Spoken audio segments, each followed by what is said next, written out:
So, kagaya po ng past natin na pag-aaral sa Book of Matthew, sinasabi ko po na ang Matthew chapter 8 and 9 ay chapters po about miracles.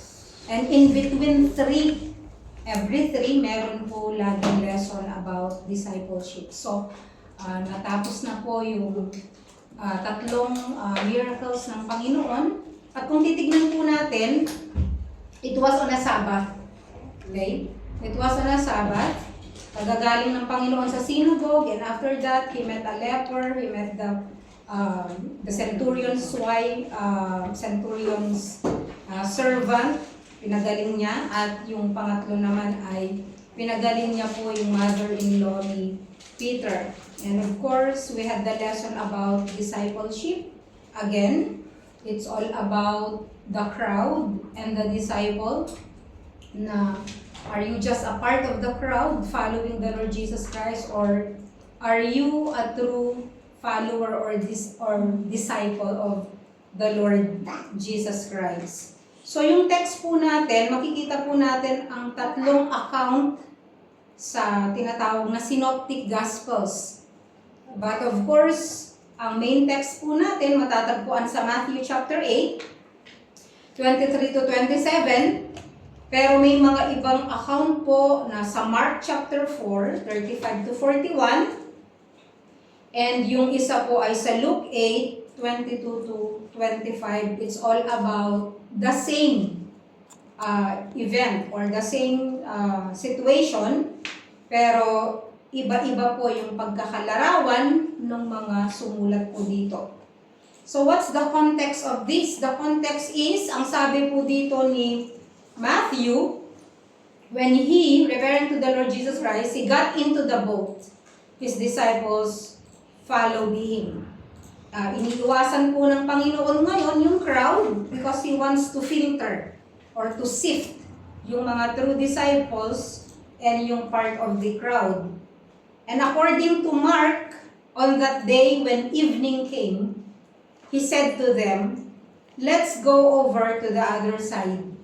So, gabi na, it's understandable. Maaga pong nagising si Jesus, nagpunta ng synagogue, gumawa po siya ng miracles. And the impact of the miracle of healing Peter's mother-in-law led to other series of healings. At dahil po dito, maggagabi na. And Jesus chose to go to the other side. No, at sinabi niya sa mga disciples niya, "Let's go over to the other side." And si Luke naman, ang sabi niya, now on one of those days, Jesus and his disciples got into a boat, and he said to them, "Let's cross over to the other side of the lake." So they launched out. So yun po yung sinabi po ng tatlong writers. So it's a nighttime voyage, and of course they're expecting a peaceful travel heading across the lake, literally the Sea of Galilee. And they are heading to the eastern shore, into the land of the territory of the Gadarene. Kasi after this event, makikita nyo po na nandun po si Jesus doon po sa Gadarene. At doon gagawa ulit po siya ng miracle. So, magkaroon po tayo ng konting fact about the Sea of Galilee. Yung Sea of Galilee po ay matatagpuan sa northern Israel, and actually, it is the lowest lying body of water in the world. Pinakamababa pala po siya na parte sa buong mundo. And the Sea of Galilee is also called the Lake Tiberias or the Sea of Tiberias. It is also called Gennesaret Lake or Kinneret. So pare-pareho lang yun pag nagbasa po tayo ng Bible or pag nagbabasa po tayo kapag sinabing Gennesaret Lake, Sea of Galilee, Lake of Tiberias or Sea of Tiberias, pare-pareho lang po yun. No? And pangatlo, it is actually a lake, not a sea. Pero ang reason bakit laging sinasabi po ng New Testament writers na Sea of Galilee because of how it was referred to during the Old Testament. So parang yun ang nakaugali ang sabihin po ng matatanda, no? Na it's a sea but actually it's a lake. So yun ang reason kung bakit. So it is always referred to as the sea. At pang-apat, the Sea of Galilee serves as a backdrop for Jesus' ministry and teachings and acts as a natural stage for His miraculous acts. And we remember also the feeding of the 5,000. Dito po yun sa tabi ng Sea of Galilee. Okay, so gusto ko pong dumako sa points. Una, the presence. Matthew chapter 8 verse 23 says, when He got into the boat, His disciples followed Him. So makikita po natin dito yung presensya ng Panginoong Hesukristo doon sa boat.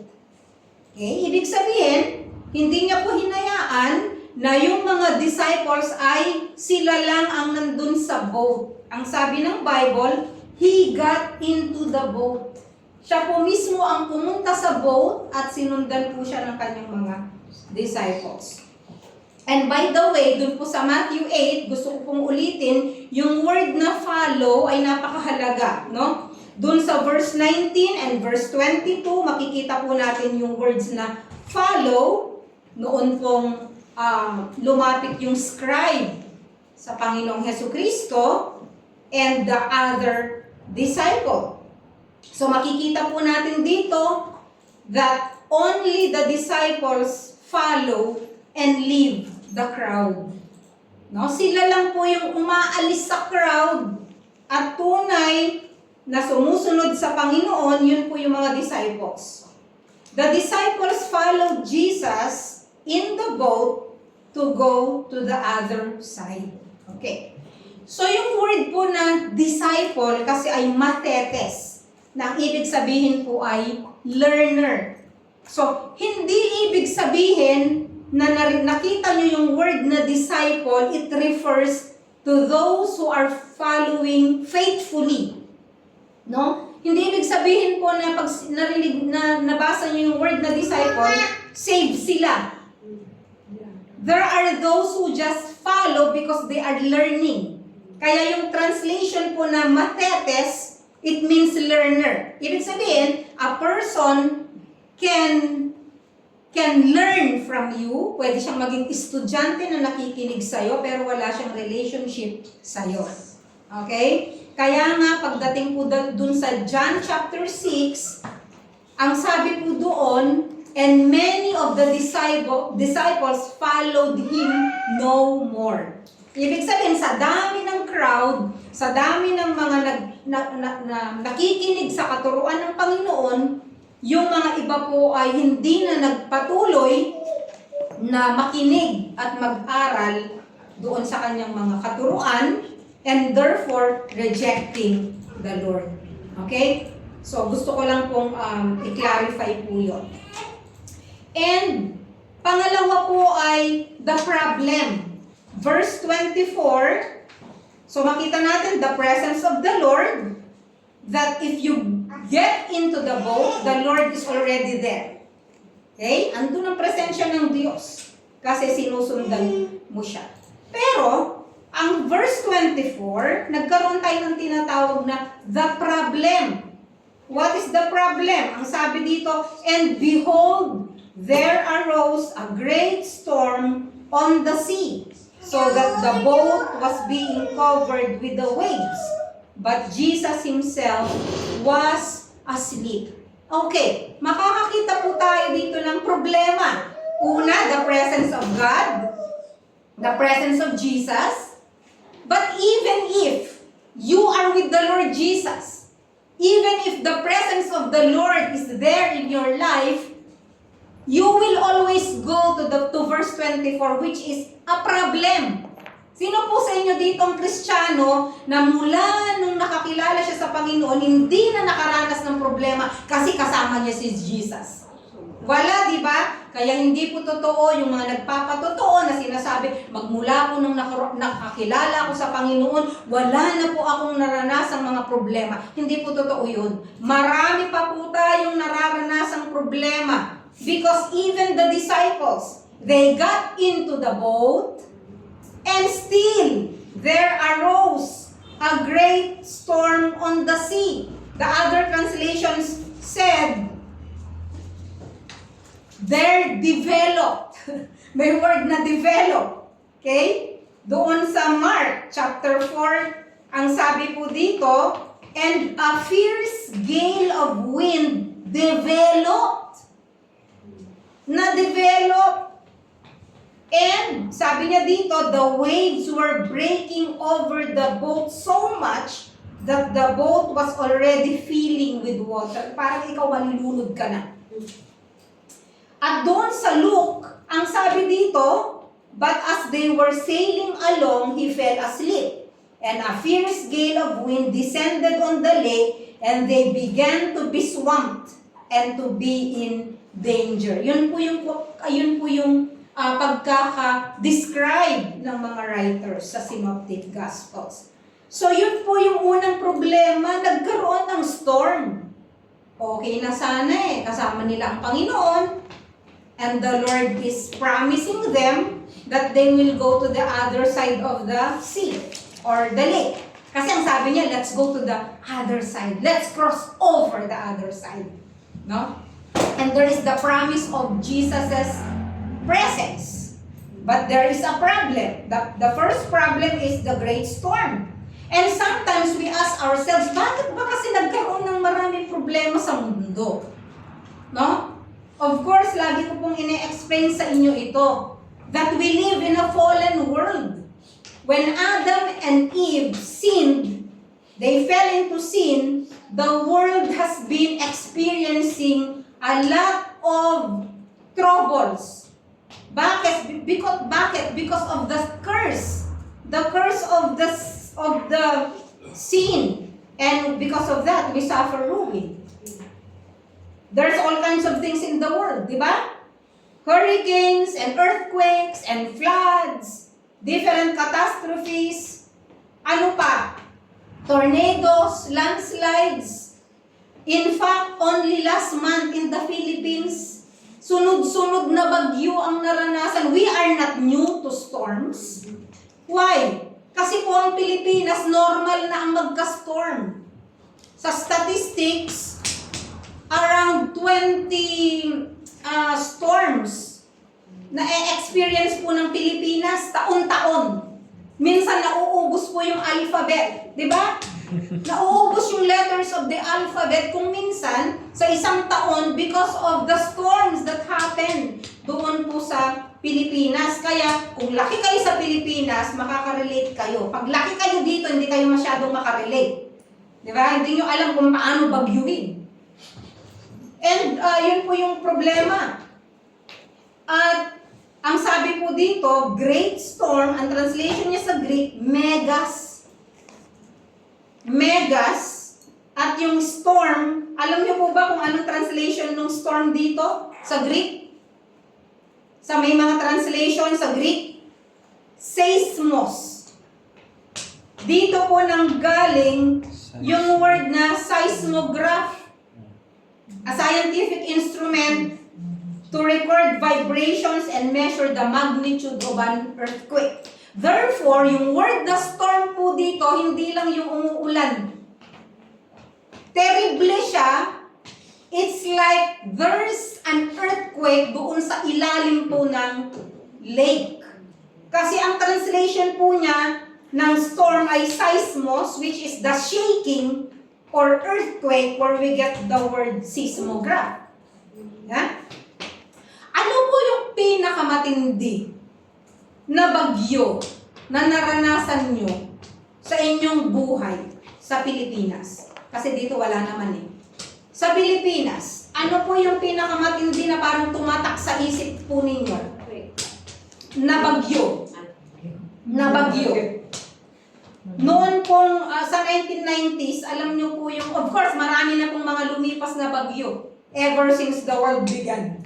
Okay? Pero naalala ko po nung 1991, isa sa mga deadliest typhoons ng Philippines, yun pong Uring na tinatawag. Yun pong Thelma, pero Uring sa atin kasi binabago nga natin po ang pangalan ng mga bagyo. Tapos po, nung 1992, ito tandang-tanda ko to, yung Typhoon Saling. Ewan ko kung natandaan nyo to. Di ba ang Saling? Parang magugunaw ang buong Tarlac. Nag-crack ang dike namin, nagliparan ang mga bubong ng mga kapitbahay namin. Lahat ng mga puno, nakalbo. Talagang grabe po ang Typhoon Saling sa Tarlac noon. Grabe talaga at ang tagal bago makarecover. Tandang-tanda ko to 1992. At saka nagkaroon po ng heavy flooding. Talaga. So kahit ang church dati, makikita mo, pag pupunta ka sa church, talagang grabe flooded talaga. And of course, noong 1995, yung pong Typhoon Rosing. Kung nasa Pilipinas kayo, okay, alam nyo to. Of course, natatandaan ko to kasi nasa Pilipinas ako. Yung Typhoon Rosing.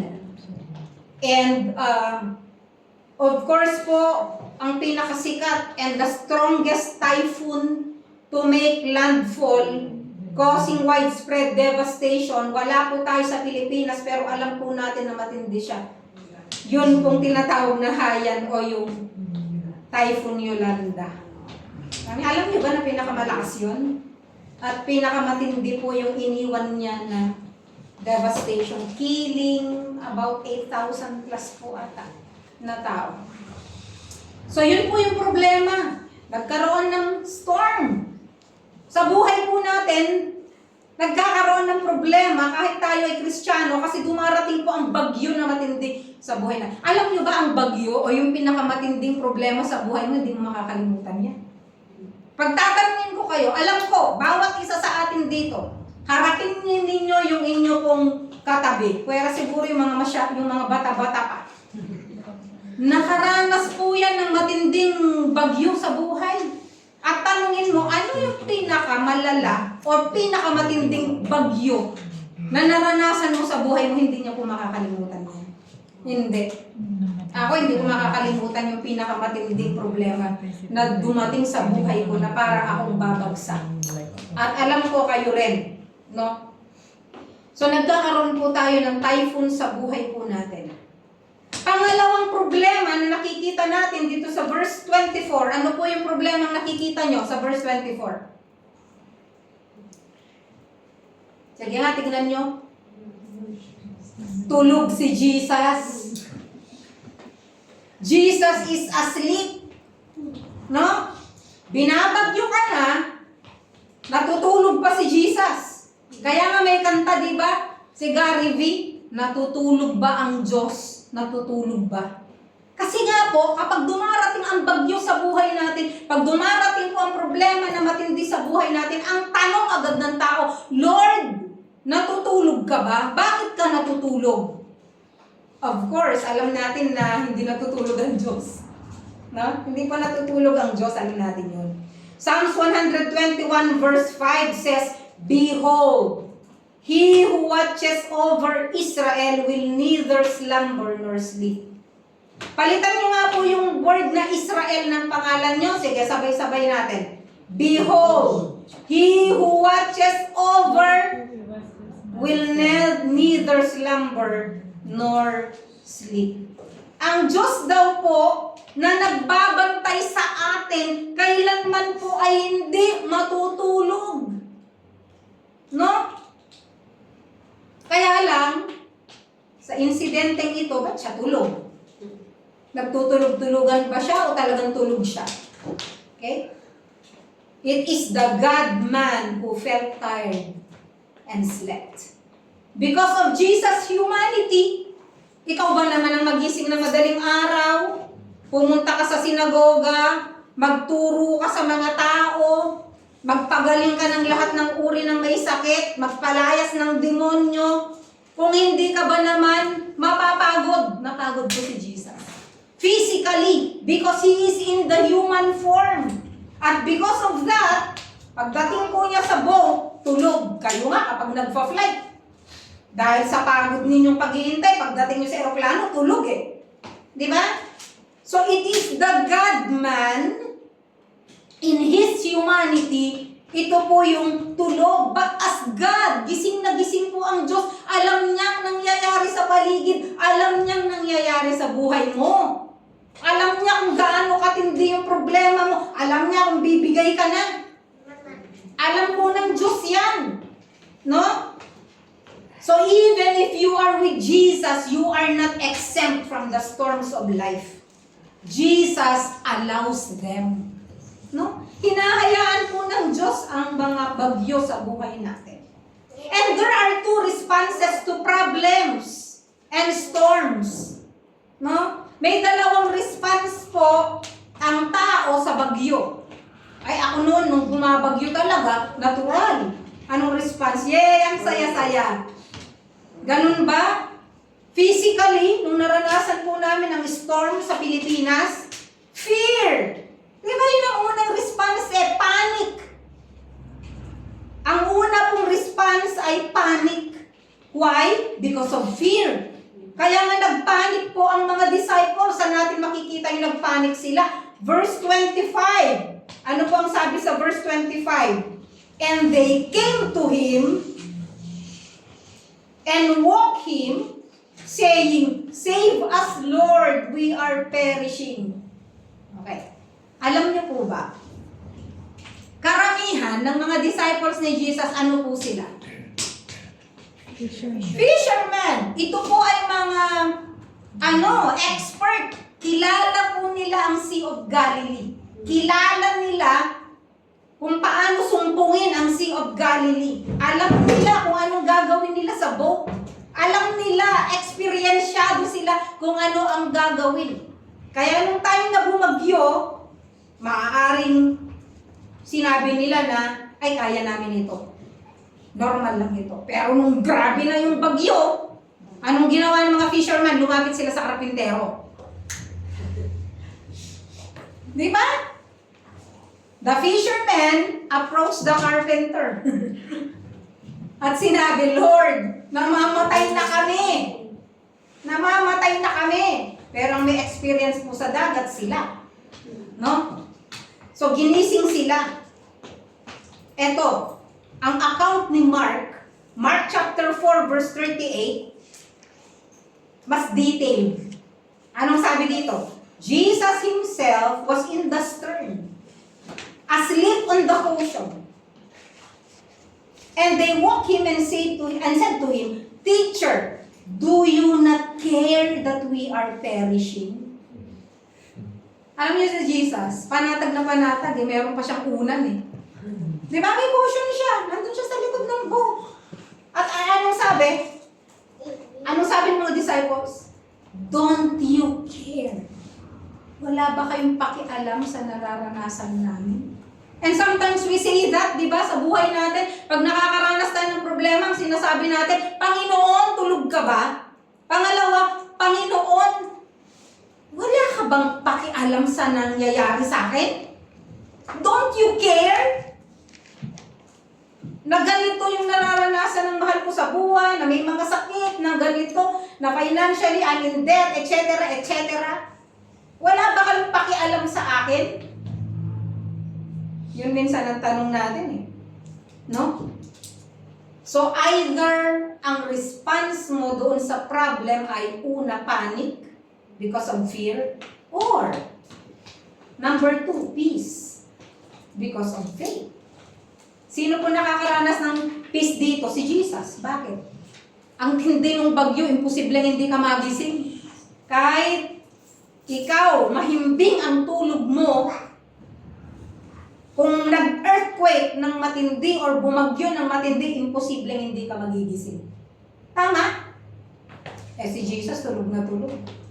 Kahit gising siya, tulog pa rin siya. Why? He is at peace. Alangan naman sabihin niya, Ama ko, nakasama ko naglalang ng daigdig. Takot ako. Gaganon ba siya? Hindi. Kasi siyang lumalang ng lahat eh. Di ba? He is in complete control of everything. He is a sovereign God. Siya ay nasa trono. Nakikita niyang nangyayari. And He is in complete control kung anong sitwasyon po natin. So either you panic or either magkaroon ka ng peace. And then let's go to the third, which is manifested in verse 26b. Then he got up and rebuked the winds and the sea, and it became perfectly calm. Ano po makikita natin dito? The power. No? Why? Kasi nga po, siyang may lalang ng lahat.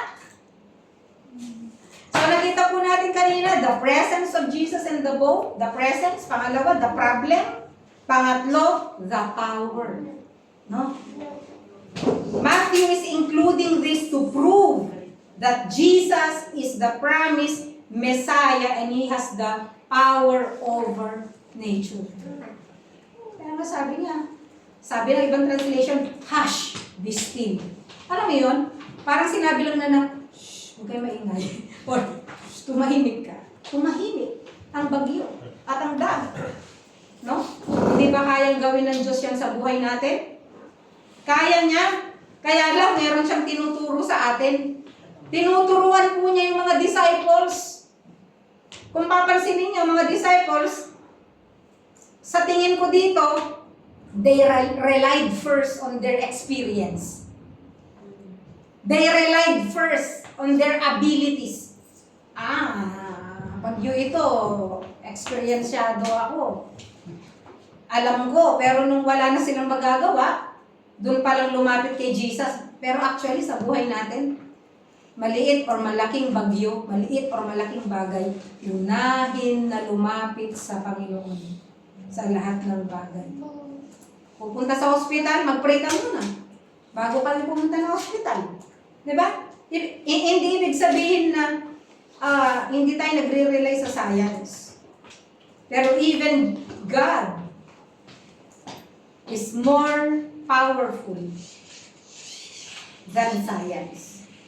Okay? And nagkaroon po ng perfect calm. Parang walang nangyari. Yun ang ibig sabihin nun. Perfect calm, parang walang nangyari. At ang sabi po ng Isaiah 26:3, the steadfast of mind you will keep in perfect peace because He trusts in you. Kapag nagtitiwala tayo sa Diyos, nagkakaroon tayo ng kapayapaan. Alam niyo yung mga taong hindi makatulog sa gabi? Alam niyo kung bakit? Kasi hindi sila nagtitiwala na it's already been covered by the blood of the Lord Jesus Christ. Bakit? Pag ba hindi ka natulog sa gabi, meron kang magagawa? May solusyon ba yung problema mo pag di ka natulog? Hindi ako makatulog sa problema ko. Okay. Bakit? Pag di ka ba natulog, kinabukasan, solve na yung problema mo? Pareho lang naman. Pag di ka matulog, para magkaroon ka ng lakas kinabukasan. Para harapin mo ulit yung problema mo. Diba? Ang sabi ng Psalms 4 verse 8, in peace, I will both lie down and sleep. For you alone, Lord, make me to dwell in safety. No, ibig sabihin, nakakatulog po tayong mga Kristiyano because we know na yung peace, it is not something that we make.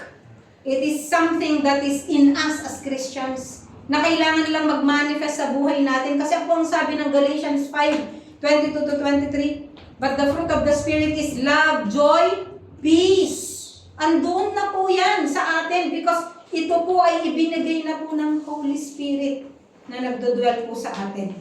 And as a result, makita po natin sa verse 27, the men were amazed and said, what kind of a man is this, that even the winds and the sea obey him? I believe na hindi pa pumalalim yung kanilang pagkakakilala sa Panginoon.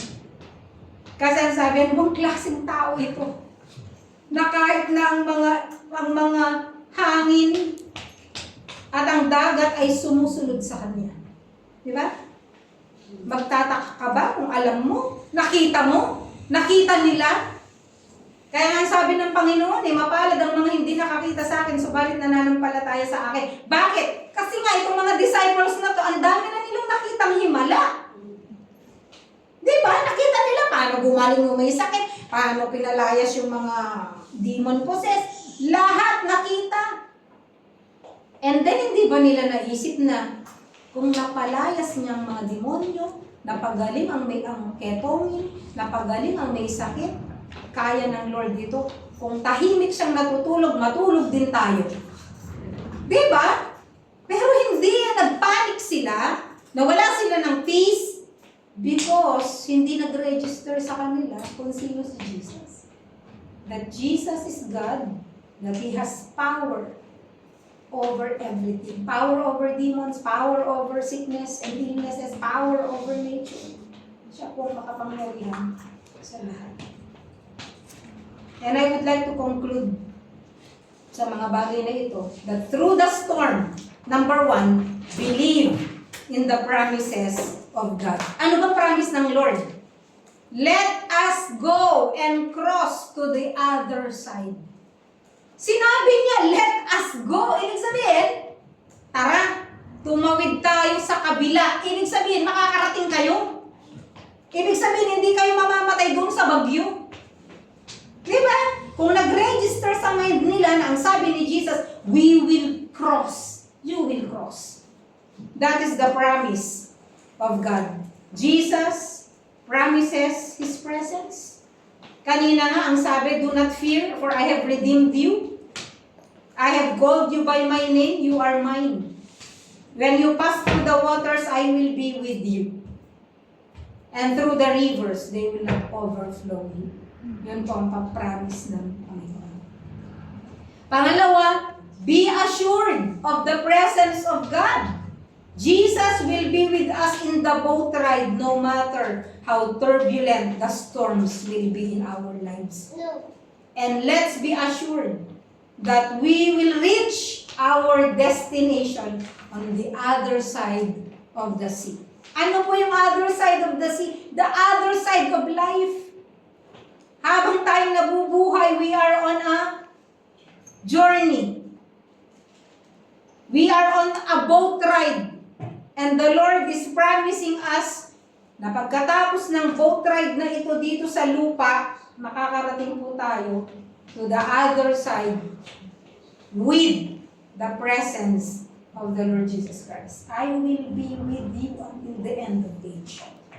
At pangatlo, experience the power of God as long as you are with Him in the boat. So ano man po yung nararanasan natin, hindi ko alam kung gaano katindi, kung anong signal number ang inyo pong pinagdadaanan sa oras na ito. Signal number 1, number 2, number 3, ang nararanasan nyo, or maybe yung pong earthquake na nandun sa ilalim ng Sea of Galilee, nararanasan ninyo sa oras na ito. Hindi ko po alam, pero nangako po ang Panginoong Jesucristo, He will be with us through the storm, and He will calm the storm. Tayo po ay manalangin. Ama namin na makapangyarihan sa lahat, salamat po sa inyong pong mensahe sa amin. Salamat po sa inyong presensya. Salamat po, Panginoon, na sa kalagitnaan ng mga pagsubok, ng mga problema ng buhay, alam po namin, Lord, na hindi namin kailangan magpanik, kundi mararanasan po namin ang kapayapaan na mula po sa inyo. Because we believe that you are here. We believe that you are powerful. Tulungan niyo po kami, Panginoon, sa amin pong pamumuhay bilang isang Kristiyano na nagtitiwala po sa inyo. And Lord, ano man po ang nararanasan na storm ng mga kapatid sa oras na ito at sa lahat ng nakikinig, thank you, Lord, na patutuhanan niyo ang inyong pong mga salita. You prove, Lord, na yung pong mga salita po ninyo ay tunay, buhay, at makapangyarihan. Ikaw pong aming samot dalangin sa pangalan ni Jesus.